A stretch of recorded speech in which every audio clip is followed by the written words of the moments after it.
Algebra 2 Honors, Lesson 8.4, Ellipses. So what's an ellipse, and why do we care? Well, like most things in mathematics, there's an application, but a lot of this leads to calculus. A lot of people say an ellipse is an oval, but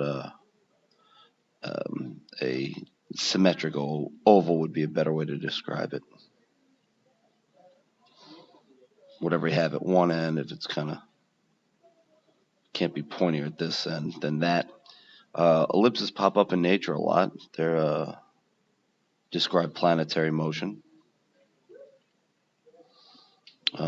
Elliptical heads are used on vessels, so you'll have a large vessel at a refinery or something, and this will be an elliptical head, and a few other places.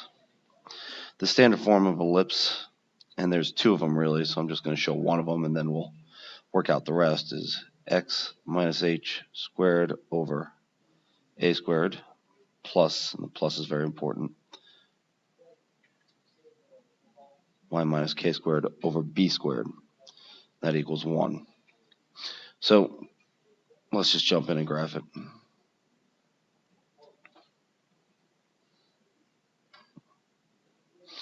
So a squared equals 49. B squared equals 36.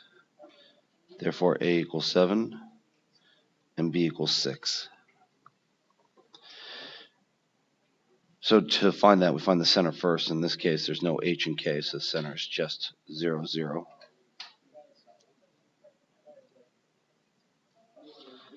And then we go under the x is the 49. Left and right, 7.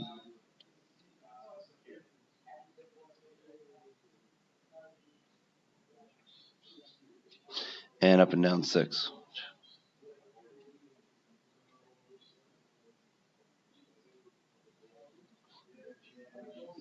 And that defines our ellipse.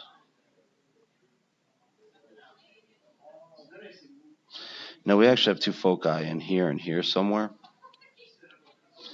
And to find the foci, we find the c value. It's c left and right of the origin, of the center. And that's equal to a squared minus b squared. So we get c squared equals 49 minus 36. So c squared equals 13. Therefore, c equals root 13. Which is approximately 3.6. So we go from here 1, 2, 3.6, put a little f. 1, 2, 3.6, put a little f. And a lot of people say, well, what the heck's a foci? Well, the foci is telling you that those two segments are equal to any two segments that can be drawn from one foci to the ellipse back to the other foci. And that's how you define an ellipse. It's a pretty neat process. And you'll have things like the elliptical head in Congress, the Congressional Dome building, where if you stand at the two foci here and here and you whisper, everything hits the walls and goes straight to the other one. So you can be sitting in a very crowded, noisy room and everything bounces nicely off the elliptical head right to the other person. So that's the easy ellipse.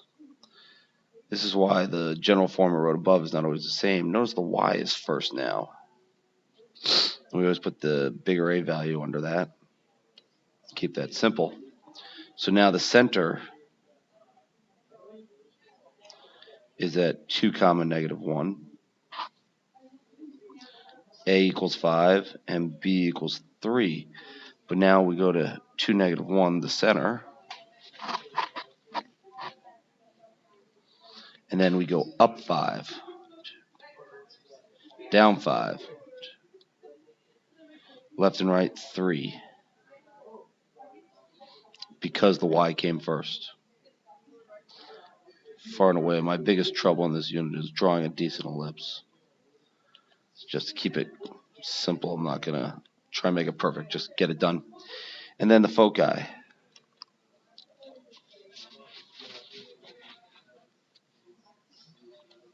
C squared equals 25 minus 9, which is 16. C is 4. So we're up and down 4.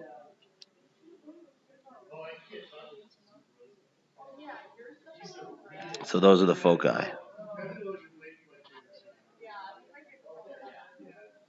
Now, we like to label these points. Sometimes we'll label the foci. Right now I'm not. Just keep it simple. The center was at 2, -1. So that tells you this is going to be 2, this is going to be 2. It's going to be -1, -1. We went up 5. So we're up here at 4. We went down 5, so that's -6. Went right, 1, 2, 3, 4, 3. So this is 5, and we went left, so it's -1. There's your ellipse.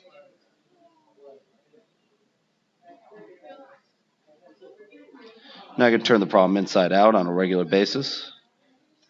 So we're looking at 0, 6.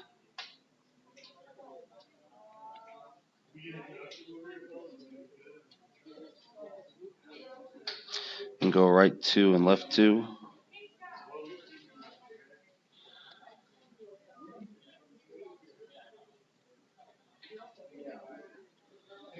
So basically, we look at this and we say, well, it's vertical, so we got y first. We don't need minus anything because the origin is the center.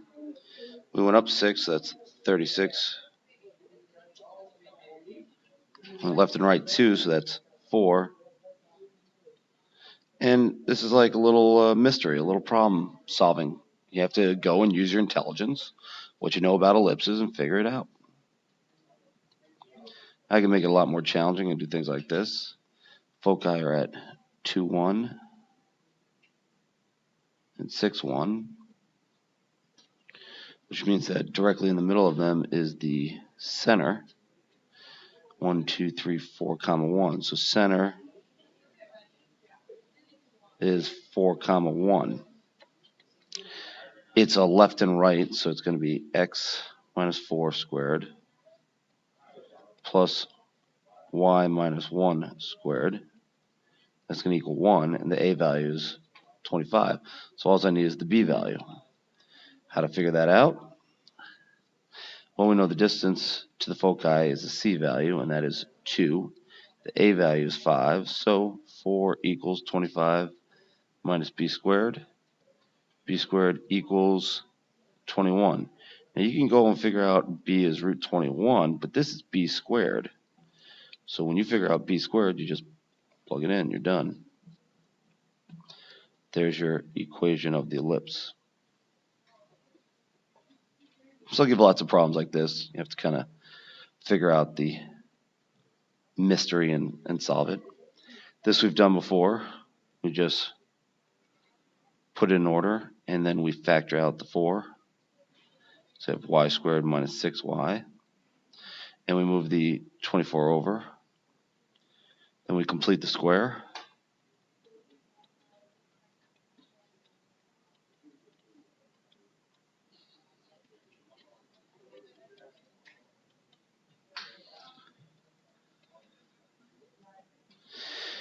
And since we added 4 here, we have to add 4 here. And here we added -4 times 9, -36. So we have to,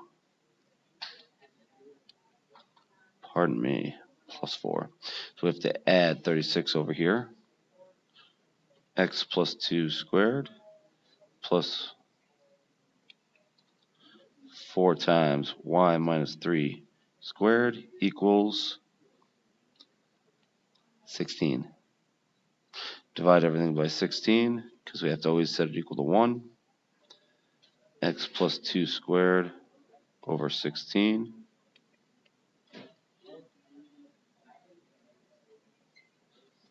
plus y minus 3 squared over 4 equals 1. Left and right from -2, 1, 2, 3. 1, 2, 3, 4, 1, 2, 3, 4. 1, 2, 1, 2. There's my ellipse.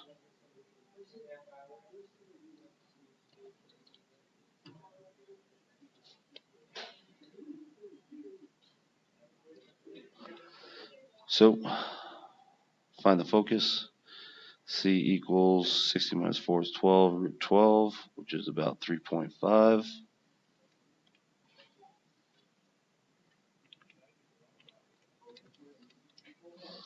It is. So 1, 2, 3.5, focus. 1, 2, 3.5, focus. And why not label some points? The center is -2, so we'll have -2 here, -2 here, comma 3, so we'll have a comma 3 here, comma 3 here.